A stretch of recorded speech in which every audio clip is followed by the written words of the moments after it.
Hello guys, we were doing chapter continuity and differentiability. We were at the first exercise and the question number was 25th. ठीक है, video start करने से पहले please like my video, share with your friends as much as you can and subscribe my channel and press the bell icon. ठीक है, question 25 क्या कह रहा है यार? अब तो इतने सारे करा दिए क्वेश्चन रिपीट के, चेक कर लिया, अगर खुद से हो जाएंगे वीडियो को पॉज करो और खुद से ट्राई करो कि कैसे करेंगे, ठीक है ना? तो कितना है? Limit x tends to put x equal to 0 minus x not equal to 0 है ना, where s tends to 0 which implies limit s tends to 0 sin 0 minus x minus cos 0 minus x equal to limit s tends to 0 sin minus h minus cos minus h. कितना आया? h को 0 डाला तो sin, पहली बार तो minus sin h minus cos h, sin minus theta is minus sin theta, minus cos minus theta is cos theta ही होता है, माइनस sin पहले से था तो minus sin 0 sin 0 minus cos 0 तो 0 माइनस 1 तो माइनस, ठीक है? अब राइट हैंड लिमिट यहां पे चेक करो,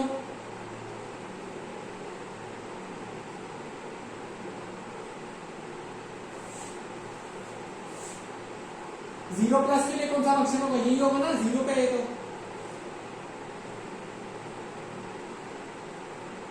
पोल x equal to 0 plus h where s tends to 0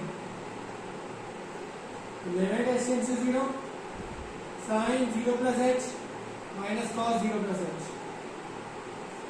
कितना आ गया? Limit s tends to 0 sin h minus cos h, sin 0 minus cos 0 minus 1, ठीक है? इसके बाद यहाँ ठीक है ना? अब उसके बाद यहाँ पे फंक्शन है 0 कितना है? Minus 1 since LHL equal to RHL equal to function at 0 which implies function is continuous at x equal to 0.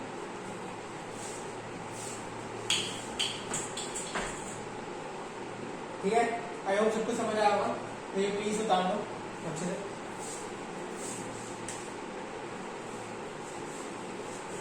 ठीक है, नेक्स्ट क्वेश्चन करते हैं, क्वेश्चन 26.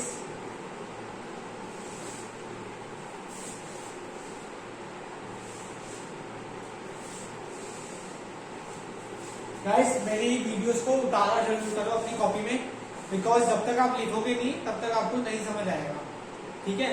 अगर आप पढ़ के मैथ्स कर लोगे तो बेकार है, ठीक है?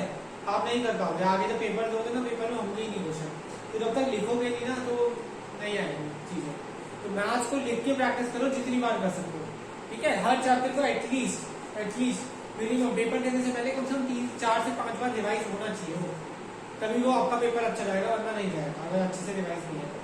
अगर आप सोचो भैया आज आपने चैप्टर करा, चल लिख भी लिया, कोई दिक्कत नहीं, ठीक है? लिखने के बाद आपने एक बार रिवाइज करो, पेपर दे दिया, नहीं कर पाओगे. कम से कम 3-4-5 बार रिवीजन मांगता है, अगर समझ.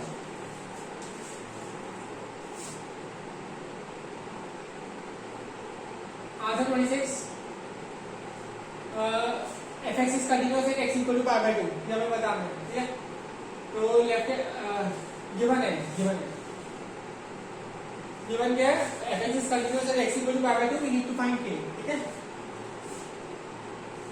क्वेश्चन तो left hand limit x tends to pi by 2 minus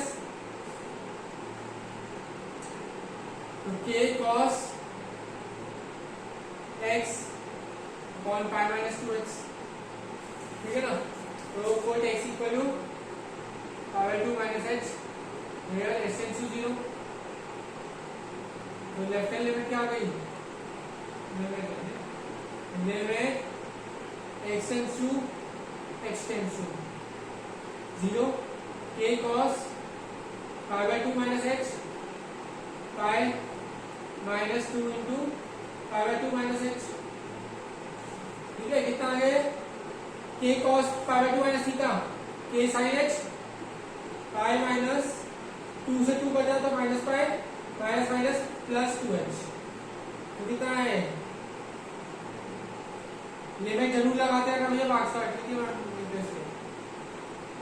minus तो के साइन एच अपॉन 2h ठीक है और ये कितना आ गया k upon 2 limit h tends to 0 sine h upon h क्या होता है 1 k by 2 equal to k by 2।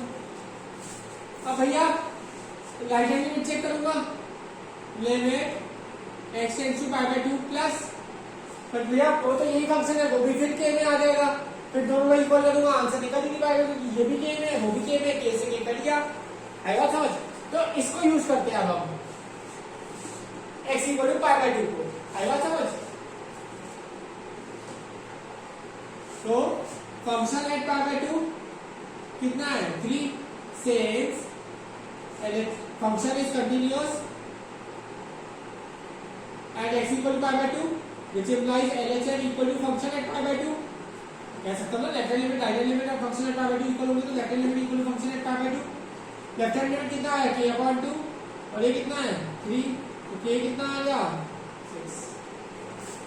तो आंसर देख लेते हैं ऊपर भरी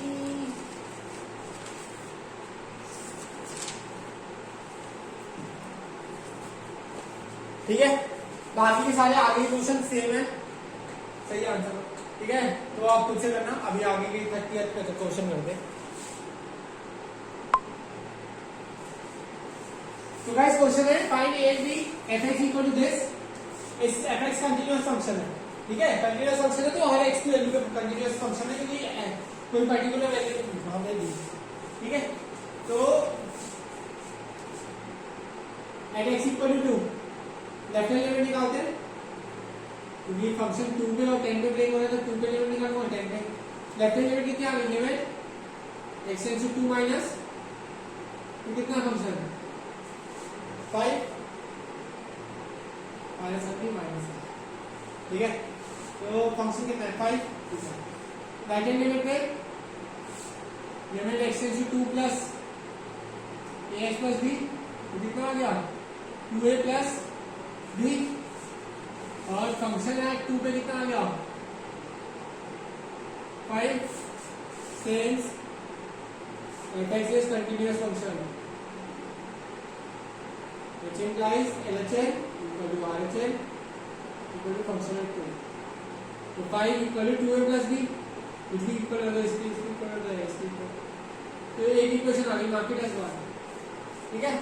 सेकेंड इक्वेशन निकालते हैं at x equal to 10 x 10 पे लेफ्ट हैंड लिमिट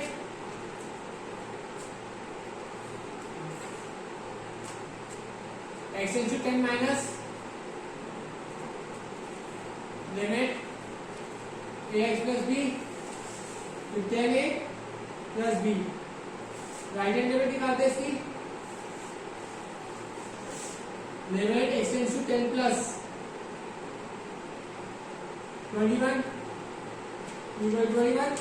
ऐसी फंक्शन है 10 निकाल लो ठीक है। ये लिखोगे since fx is continuous function which implies LHS equal to RHS equal to function at 10 यहाँ पे लिखना since fx is continuous function which implies fx will be continuous at x equal to 2 which implies this ऐसे since fx is continuous function which implies function is continuous at 10 ये लिख देना ये line में बोली function is continuous at 10 which implies 10a plus b equal to 21 ठीक है। Minus 2 solve करना है 2 कितना आया 2a plus b equal to 5 10a plus b equal to 21 minus minus minus ये कट गया माइनस 8a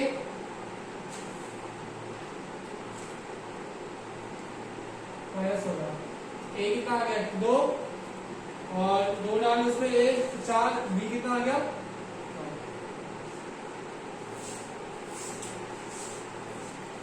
ठीक है गाइस, आई होप सबको समझ आया होगा। ठीक है, अब एक नया कॉन्सेप्ट है वो समझते हैं।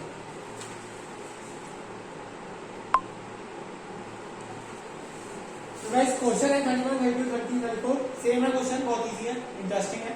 ठीक है, एक कॉन्सेप्ट बताता हूँ तुम्हें फॉग एक्स का। अगर एक्स से मेरा एफ एक्स है x² + 3 और जी एक्स है मेरा sin x। ठीक है, तो कुछ भी ले लो, जैसे एक एग्जांपल लेते हैं, इसे +2 ले लेना है, इसे +3 ले लेना। ठीक है, तो फॉग ऑफ एक्स क्या होगा, जी एक्स को एफ में डालना है, फंक्शन एफ एक्स में डालना है ना, तो काइंड ऑफ ये हो गया, समझ लो ये। तो ये क्या हो गया, जी एक्स को किस में डालना है, एफ एक्स के अंदर। एफ के अंदर आप क्या भेजते थे, एक्स भेजते थे ना, अब एक्स को क्या रिप्लेस करेगा, जी एक्स। तो जी एक्स को एफ एक्स में भेजना है, तो जी एक्स पूरा का पूरा एज अ एक्स चला गया, यहां पे उसका स्क्वायर +2। ठीक है, चलो अब मैं कहता गॉफ एक्स, गॉफ ये फॉग ये गॉफ, तो गॉफ क्या होता, जी एक्स एफ एक्स जाएगा जी एक्स के अंदर, तो ये काइंड ऑफ ये हो गया।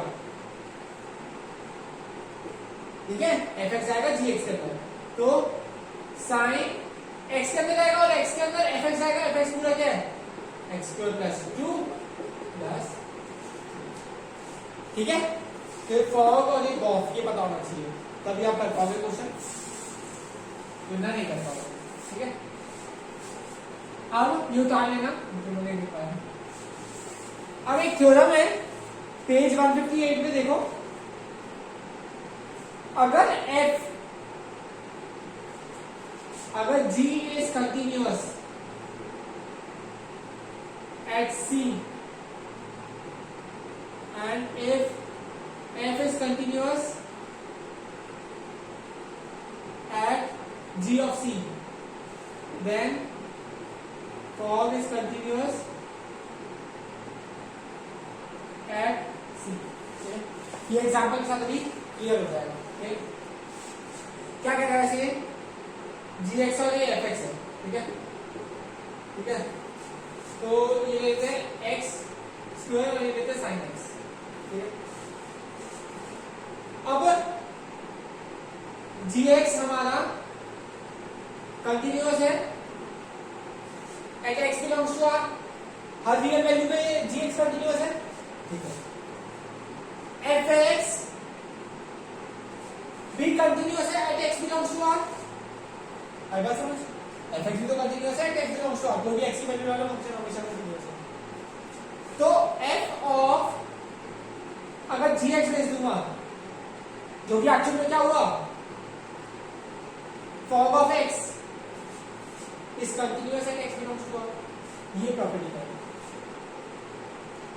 अगर g कंटिन्यूअस है एट c पे, ठीक है, let's say x equal to π/2 की वैल्यू, π/2 की बात करते हैं, तो π/2 पे gx कंटिन्यूअस है, π/2 पे gx कितना आया, तो π²/4। अब π²/4 अगर f के अंदर डालूंगा, fx के अंदर, तो भी तो कंटिन्यूअस होगा π²/4 पे। क्यों, क्योंकि fx कहां पे कंटिन्यूअस है, at x belongs to r। जो अगर g अगर c पे कंटिन्यूअस है, तो फंक्शन वो फंक्शन g ऑफ c पे जरूर कंटिन्यूअस होना चाहिए। आई बात समझ, तो हमारा fog of x is continuous at c। ठीक है, अब x ये पूरा at x belongs to r पे कंटिन्यूअस है ना। अब मैं चेक कर रहा हूं x इक्वल टू π/2 पे, जब gx कंटिन्यूअस है at x belongs to r और fx कंटिन्यूअस है at x belongs to r, तो मतलब fx π²/4 पे भी कंटिन्यूअस होगा, है ना, व्हिच इंप्लाइज जो फॉग x है वो हमारा कंटिन्यूअस होगा एट x इक्वल टू π/2। ये हमें प्रूव करना है। ठीक है ना, ऐसे भी क्वेश्चन करेंगे तो मैं चल जाएगा। ठीक है, थर्ड बार देखो, स्टडी में क्या करें, cos ऑफ x², लेट ये वाला fx है, cos ऑफ x², एक gx लेते हैं, cos x एक फंक्शन लेते हैं, और एक hx x² लेते हैं। ठीक है, अब इस एक्स स्क्वायर के अंदर मुझे इसके अंदर भेजना है, ठीक है। तो जी एक्स, अरे यही तो क्वेश्चन है, g x is continuous at x belongs to R, h x is continuous at x belongs to R, which implies gauge of x is continuous at x belongs to R. Here gauge of x क्या हो गया, H x को जी x के अंदर लिख सकते, तो cos of x को समझ रहा है, यही प्रूफ करा मैंने, ठीक है।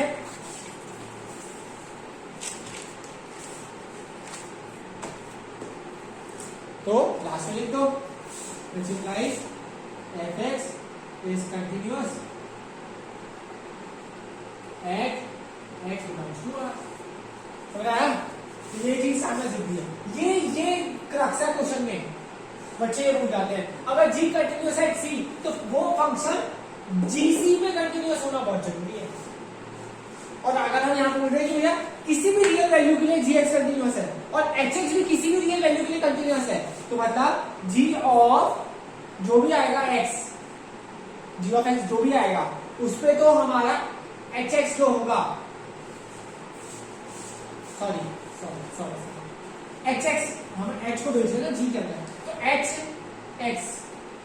है, हम कहते हैं कंटिन्यूअस है x बिलोंग्स टू r, है ना। तो मतलब hx की वैल्यू के और gx में हमारा कंटिन्यूअस है x बिलोंग्स टू r, तो जो hx आएगा वो हम gx के अंदर भेजेंगे, तो वो भी कंटिन्यूअस ही होगा, ठीक है, क्योंकि x बिलोंग्स टू r के कंटिन्यूअस, ठीक है। समझ आया, ऐसे ही आगे क्वेश्चन है, ठीक है, ये उतार लिया। अब मैं इसी में चेंजेस कर रहा हूँ, ठीक है। fx है हमारा mod cos x,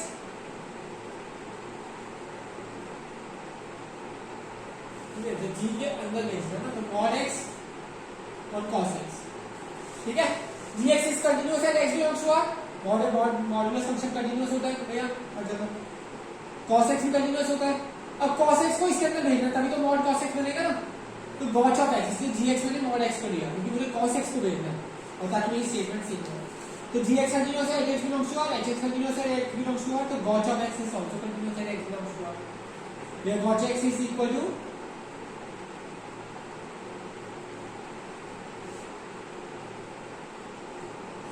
fx is continuous at x belongs to r, समझ आया, ठीक है। sin of mod x,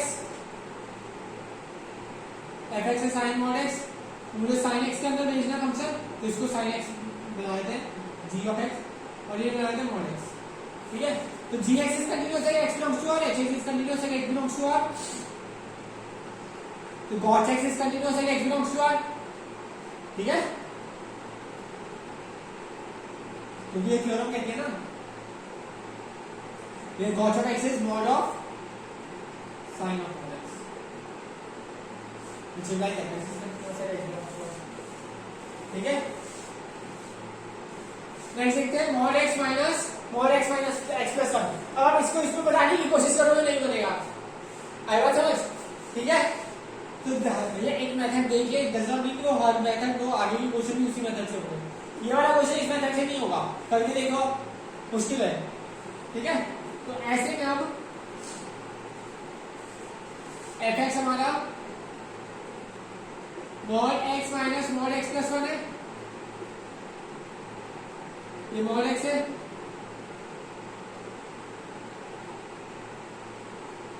ये mod x plus 1 है, तो भैया gx कंटिन्यूअस है हमारा at x belongs to r,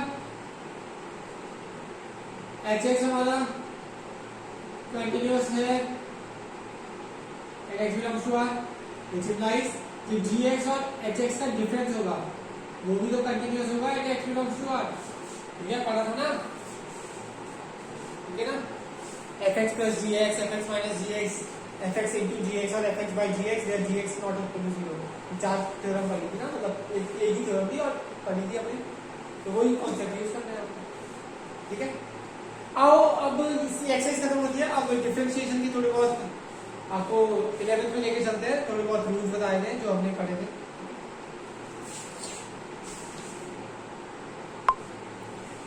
तो गाइस ये हमने डिफरेंशिएशंस पढ़े थे कुछ 11th क्लास में, इसके प्रोडक्ट रूल पढ़ा था, क्वोशिएंट रूल पढ़ा था, चेन रूल पढ़ा था। तो एक बार देख लेते हैं, ये बहुत इंपॉर्टेंट है। यहाँ से कम 5-6 एक्सरसाइज जो भी जितनी भी एक्सरसाइज बची हैं सब में यूज हो रहा होगा। अगर ये आपको मिस हो गया है, अगर गलत है या याद नहीं है अच्छे से, जरा सा भी ये गलत ही हो गया, पूरा क्वेश्चन गलत है। तो डिफरेंशिएशन से इसके अच्छे से याद कर लो, ठीक है। एक्स की पावर एन एक्स में क्या होता है, n x n minus one, ठीक है। फिर साथ साथ डाल लो, ठीक है। लॉग एक्स का 1/x, e की पावर x का सेम रहता है, a की पावर x का a की power x log a, sin x का cos x का minus sin x, tan x का secant स्क्वायर x, ठीक है। cot x का minus cos x square x, ठीक है। जब भी c आ रहा है यहाँ पे, जहां c आता है वहां नेगेटिव आता है, ठीक है, ध्यान रखना। sec x का sec x tan x, cosec x का minus cosec x cot x। तो जब भी c आता है तो नेगेटिव आता है, ठीक है। साइन इनवर्स x का 1/√1 माइनस x स्क्वायर, ठीक है। cos इनवर्स का इसी का नेगेटिव हो जाता है, -1/√1 माइनस x स्क्वायर, ठीक है। tan इनवर्स x का 1/1 प्लस x स्क्वायर, ठीक है। cot इनवर्स का माइनस हो जाता है, sec इनवर्स का 1/mod x x square minus 1, ठीक है। भाई हम मॉड नहीं लगाते सीबीएसई में, केवल एक्स ही लेना, वैसे मॉड आता है, ठीक है ना। ठीक है, यहाँ cosec इनवर्स का -1/x root x square minus 1, ठीक है। 1/x का क्या हुआ, x स्क्वायर माइनस 1 हो गया, और यहाँ पे x स्क्वायर n का फॉर्मूला लग जाएगा, तो -1 इंटू x स्क्वायर -1 माइनस 1 कितना आया, -1 x स्क्वायर माइनस 2 कितना आया, -1/x स्क्वायर, ठीक है। तो -1/x स्क्वायर हो रहा है, कैसे आएगा, यही वाला फॉर्मूला है, ठीक है। रूट x का सेम लगाना है तो 1/2 रूट x आया, खुद से बनाइए, ठीक है। हो रहा है तो ये याद कर लो, अच्छे से लिख लो, बहुत इंपॉर्टेंट है। प्रोडक्ट रूल क्या कहता है, फर्स्ट फंक्शन से इनटू सेकंड फंक्शन का डेरिवेटिव, तो first function as it is second का डेरिवेटिव प्लस फिर second as it is first का डेरिवेटिव, ये कहता है प्रोडक्ट रूल। क्वोशिएंट रूल क्या कहता है, न्यूमरेटर अपॉन डिनोमिनेटर का डेरिवेटिव। ये फंक्शंस है, ये फर्स्ट फंक्शन है, सेकंड फंक्शन है, न्यूमरेटर भी कोई फंक्शन है, डिनोमिनेटर भी कोई फंक्शन है, कांस्टेंट भी है, याद रखना। डिनोमिनेटर इनटू न्यूमरेटर का डेरिवेटिव, पहले डिनोमिनेटर आता है इनटू न्यूमरेटर का derivative, minus numerator into denominator का डेरिवेटिव अपॉन डिनोमिनेटर का स्क्वायर, ठीक है। चेन रूल क्या होता है, पावर का डेरिवेटिव इनटू बेस का डेरिवेटिव इनटू एंगल का डेरिवेटिव। क्या मतलब, लेट्स से fx है sin x स्क्वायर का होल का स्क्वायर का होल का क्यूब ले लेते हैं, ठीक है। तो पहले पावर का डेरिवेटिव लोगे तो इसको पूरा एक fx मान लो, ठीक है ना। तो fx का पावर क्यूब, तो ये वाला फॉर्मूला लगा 3 इंटू fx का पावर 3 माइनस 1, तो sin x square 3 into sine x square की पावर 3 माइनस 1 2, ठीक है। अभी आपने क्या करा, आपने पावर का डेरिवेटिव लिया, इस पूरे को एक फंक्शन माना और ये वाला फॉर्मूला लगा दिया, 3 इंटू साइन एक्स स्क्वायर की पावर 3 माइनस 1 2 आया। इनटू में साइन एक्स स्क्वायर का डेरिवेटिव, साइन एक्स स्क्वायर का डेरिवेटिव क्या होगा, अब हम किसका डेरिवेटिव लेंगे, बेस का, तो ये बेस है हमारा। एक्स स्क्वायर को मत देखो अभी, साइन एक्स का डेरिवेटिव cos होगा और cos ऑफ एक्स स्क्वायर आ गया, ठीक है। अब हमने बेस का डेरिवेटिव लिया, अब हमें एंगल का डेरिवेटिव लेना है, तो एक्स स्क्वायर का डेरिवेटिव, एक्स स्क्वायर का डेरिवेटिव क्या होता है 2x, तो ये आपका आंसर समझा, ये चेन रूल का है, ठीक है। ये बहुत इंपॉर्टेंट है, ठीक है ना। इसीलिए फटाफट, अगर ये आपको याद है ना, आपको मेरी वीडियोस देखने की जरूरत भी नहीं, आप खुद से ट्राई करते हैं ना, बहुत क्वेश्चन में स्किप भी कराऊंगा और बहुत जल्दी जल्दी भी कराऊंगा, ठीक है। बहुत इजी है, बहुत क्विकली होगी, ठीक है। मेक श्योर आपको आइडेंटिटीज याद हो ट्रिगो की और ये याद हो, ठीक है। अगर ये याद है और ट्रिगो की आइडेंटिटीज याद है, बस फिर तो हम खेल जाएंगे अच्छे से। और इनवर्स ट्रिगो की आइडेंटिटीज, ठीक है ना। सारे ट्रिगो बहुत इंपॉर्टेंट चैप्टर है यार, आगे हर चैप्टर में यूज होगा, हर चैप्टर में, और ये डिफरेंशिएशन भी 2 चैप्टर है इसके, ठीक है ना, डिफरेंशियल है और एक डिफरेंशियल इक्वेशन और ये है डिफरेंशिएशन, कंटिन्यूटी एंड डिफरेंशियलिटी, ठीक है। तो ये वाला चैप्टर बहुत स्कोरिंग है, फ्री के मार्क्स देता है, ठीक है। तो चलो guys, will meet you in the next class, stay safe, stay at home, please like my videos, share with your friends and subscribe my channel. Thank you. Goodbye.